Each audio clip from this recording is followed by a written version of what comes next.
Here in the smart world where we've come to rely so much on our digital technologies, traveling can oftentimes just mean bringing one of these, the smartphone. But folks, if you're anything like me, the all-in-one convenience that comes from a device like this can oftentimes feel more like a leash than a lifeline. And that's something that I'm trying to distance myself from here in 2025. Later today, I'm hopping on a plane to the east coast of Canada for a few days of work away. And though I will be bringing my smartphone with me, I do need it for this job. I wanted to show you guys some of the other low-tech tools that I'm bringing in order to help me stay present, disconnect from the smart world, and still capture the moments while I'm gone. But first, if you don't know me, I'm Spencer, and I like to talk about simple living, frugality, and digital minimalism. Here's what's coming with me. So a little bit about me if you haven't been around this channel before. I like to distance myself from the smart world. I like my smart device. I can see the appeal of it, but I also see the downsides. I find myself distracted from this device just like a lot of other people do, and I try to outsource my tools that come within this all-in-one device into single-purpose items to better help me focus and use those tools intentionally and not get dragged into the rabbit hole that is in the smart devices. A couple reasons why you might want to do this is, of course, to help ditch that digital distraction. If you find this type of device distracting, oftentimes that's because it is a well of endless possibility. I have found that outsourcing to single-purpose items not only helps me be less distracted, but I actually have a more engaged, better experience by using those single-purpose items as well. Now, without further ado, let's get into the items that I'm bringing for this weekend of travel. So first, I'll talk quickly about the vessel. This is my bag that I'm bringing with me. This is the only bag that I'm bringing. This will carry all of the tech. This will carry my toiletries, and this will carry my clothes as well as my work tool bag.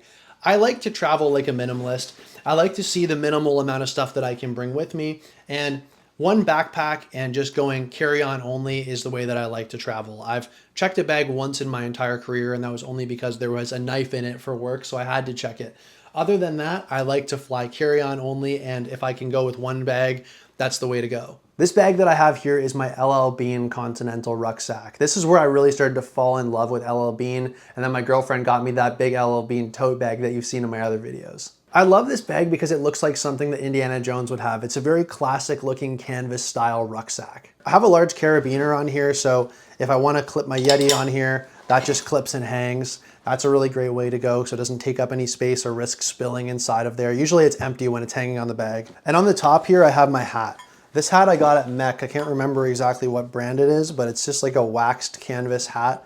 It's kind of like a Tilly style hat. You know, you get the vibe. It kind of, for me, it reminds me of like a farmer hat or like something like an old gold prospector would wear. Like I'd go like, yippee, I struck gold, yeah. You know, so it's a vibe. It's just like a cool hat. For me, sun protection is actually a huge thing. I don't really like wearing chemical sunscreens, and the zinc-based ones that I've tried have also made my skin look like I'm dead, like ghostly white. I look like the ghost of a prospector. So oftentimes I will wear like lightweight, long sleeve button-up shirts. I'll wear like a bandana around my neck to protect my neck. And then this hat protects my face. So it just kind of, if I'm spending a full day working out in the sun, this helps protect me a little bit from that skin damage from the sun. And it's just a vibe. I just love an old hat like this. And I just let this hat get beat up. I've just like crushed it a bunch of times. I've had it for 4 years now, and it has just paid its dues over and over again. Next up, when I'm on the plane, I'm going to want to do some reading and maybe even some journaling. And over the weekend, I'm going to want to do the same. So this is what I'm bringing to cover that category. First up, earlier today, my landlord just dropped me off a few sections of the Globe and Mail that she had finished reading. It's a couple of weeks old now, but there's still plenty of stuff in here that's relevant to read. And if you want to catch up on the world, old news is better than no news. I've talked about why I love reading the newspaper nowadays, and I guess if I was to sum it up in a sentence is newsprint over news feeds. I don't like the endless scroll of news feeds. I don't like the fact that digital news is so much more focused on engagement because they need to sell advertisements and have you looking for as long as possible, that they're trying to enrage you in order to get you to look longer, because if you're enraged, you'll engage. For me, the newspaper is the best way to keep me off of screens and actually keep me informed as a news reader. Oftentimes, journalists do a better job than the blogosphere at actually getting the facts right. I try to pick papers that I think are going to do a pretty good job at giving me the least slanted coverage as possible, and I also try to get the stuff that's free, and this is what was given to me, so this is what I'm going to be reading. It'll be fun to read on the flight. Next up, I'm going to be bringing this as well. This is my Kobo Clara color. I got this as a gift from my parents last Christmas, and I've been really enjoying that. This has a color screen, which is really nice for looking at the covers of your books or if your books have any photographs in it. However, you do have to turn the brightness up a little bit to see in darker conditions, whereas on a normal e-reader, I'm usually able to just run it completely off all the time, and I can usually see it.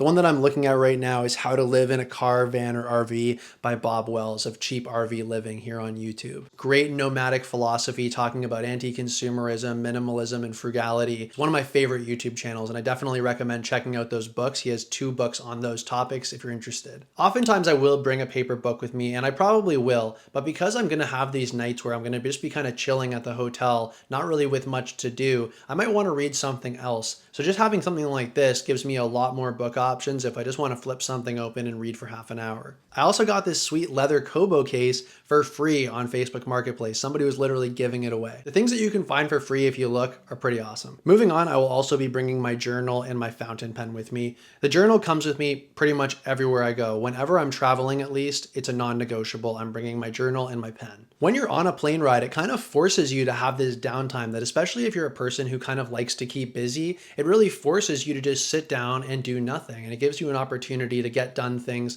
that you might not normally do if you're at home and you're getting busy. So for me on the flight, I often feel like I have the permission to sit down and journal for like an hour, really go deep in my head and reflect on what it is that I want and how I want to get there. And it lets me kind of do some refocusing on my goals. Moving on to the real retro tech stuff now, I want to talk about the music player that I'm bringing with me for my entertainment this weekend. Now, normally if I want to consume music in a low-tech fashion, I'm doing it on my iPod Classic. If you've been around this channel at all, you've seen me talk about that before. But recently I've been trying something even more retro actually, a Sony Walkman. My dad gave this to me a few weeks ago and I've just been messing around with it since I've had it. This is a Sony Walkman that also has an AM and FM radio, and this plays cassettes. The Walkman is just such a cool retro piece of technology. I just love the look of it, and I understand why it's becoming popular again and why cassettes are getting back in vogue as well. This is just a fun way of listening to music, and it's very similar to why I like listening to records or why I like reading physical books even. Whereas on a phone or even on an iPod, you have thousands of songs to choose from to possibly a million songs to choose from if you're streaming. With something like the Walkman, you pick one album or a few albums on cassette and you bring them with you, and that's all you can listen to. You're kind of forced to listen to those albums all the way through, listen to them more deeply, and appreciate them more. One of the albums which I picked up recently, which I'm excited to listen to on this trip, is the Traveling Wilburys. Now, I like all the personnel in this band, and I pretty much only know the song The End of the Line, but that's because I was listening to it on the radio and on streaming. So now I have an opportunity to listen to the whole thing all the way through and see what I like. And like I said, cassettes have kind of come back into vogue in the last decade or so. I remember about 10 years ago, MGMT came out with a single for their song Alien Days and released it on Record Store Day. I was trying so hard to get a copy of that. And more people, especially young people, as they discover the joys of retro technology and physical media, the distraction-free mediums, or at least less distraction compared to the tools that we have of today, they are led back to things like the cassette and the Walkman. And because of that, companies are actually making modern versions of these classic tools. And actually, a company sent me one a little while ago to try out, and I haven't opened it yet. Now, this is not an ad. I actually reached out to this company because I saw their product and I thought, I would really like to try one of those. And then they were gracious enough to send it to me, no strings attached, and I haven't opened it. I've had it for just over a month now, and I haven't actually cut the plastic off yet. This is this company out of France, I believe, called eReader. They make what looks like a very cool modern version of the Walkman that plays tapes. To my understanding, it has a headphone jack, but it has Bluetooth capabilities, and it also has a rechargeable battery that recharges via USB-C. I honestly might bring this instead of the Walkman to test it out this weekend, so let's cut it open and see what it looks like. Okay. Very cool box, I'll say. Whoa. I might have to bring the camera over and show you guys what I'm seeing. Come on over, folks. Okay, take a look at this. There's a pencil.